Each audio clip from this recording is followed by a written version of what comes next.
นี่คือ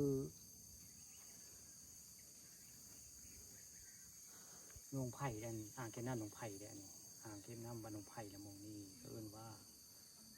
อุทยานบ้านหนองไผ่หรือว่าอุทยานผาเด่นละมองนี่เดี๋ยวผู้ข้าจะพาเบิ่งต้นตะวิน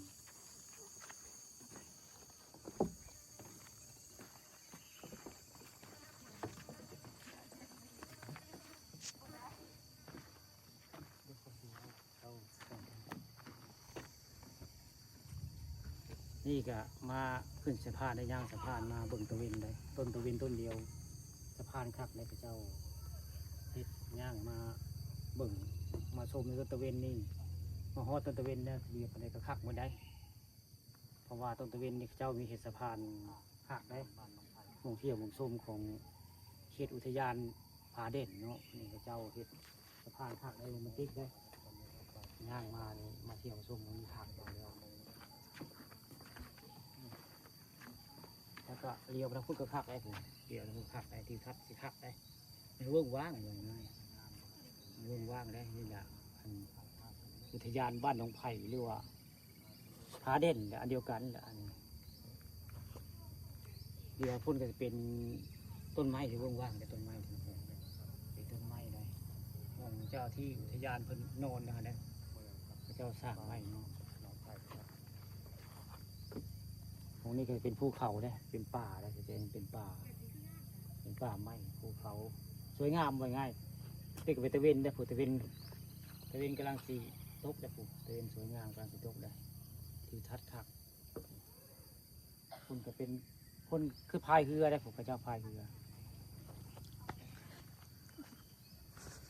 พระเจ้าพายเรือได้ผูมี2 คนได้พายเรือ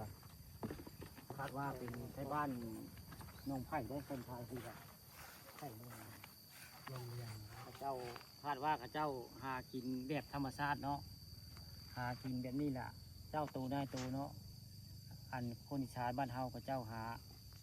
อยู่หากินแบบนี้แหละตอนเลี้ยงไม่บ่ายมากกับมาใส่โมงตอนเช้าพระเจ้าก็สิมายามพอได้ขายมือละ100-200เนาะขายปลาอันในอ่างอะไรหากินไปวันเนาะคนอีสานบ้านเฮาก็ต้องเฮ็ดแบบนี้ได้การเฮ็ดงานของเจ้าก็คือแบบนี้แหละมาใส่โมงเฮ็ดเรือมีเรือหางยาวแล้วก็พายมาหาปลาแต่ละมือตอนเช้าพอได้เลี้ยงครอบครัวแล้วแต่ละมือนี่แหละสภาพจริงของคนบ้านนอกบ้านนาเฮาแบบนี้แหละมีเรือพายแล้วก็ขี่มอเตอร์ไซค์มาหยามโมงใส่โมงก็มีความสุขใจเลยนะเรื่องจริงของคนบ้านเฮาเนาะเรื่องจริงฟังจอข้าปลาทองคำผสมเลยบอกว่ามาจา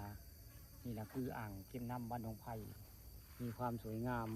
คักหมดเลยโรแมนติกง่ายๆที่ทัดคักสวยงามแล้วก็มาพ่อกับเจ้าตึกอันใส่โมงคักเลยทางเทิงก็เป็นพูนอาบน้ำแต่ทางเทิงตูน้ำคาดว่ามีพูนอาบน้ำทางเทิงนะคนก็มีคนพายเรือเนาะพระเจ้าปัญญาจะได้ใส่โมงบ่ยาอยู่ได้นี่แหละเรื่องจริงผ่านจอผ่านคนใส่โมงหาปลาได้นี่หากินแบบเศรษฐกิจพอเพียงบ้านเฮาแหละนี่ในใดกับบุคคาขอปิดรายการไว้โพสัมนี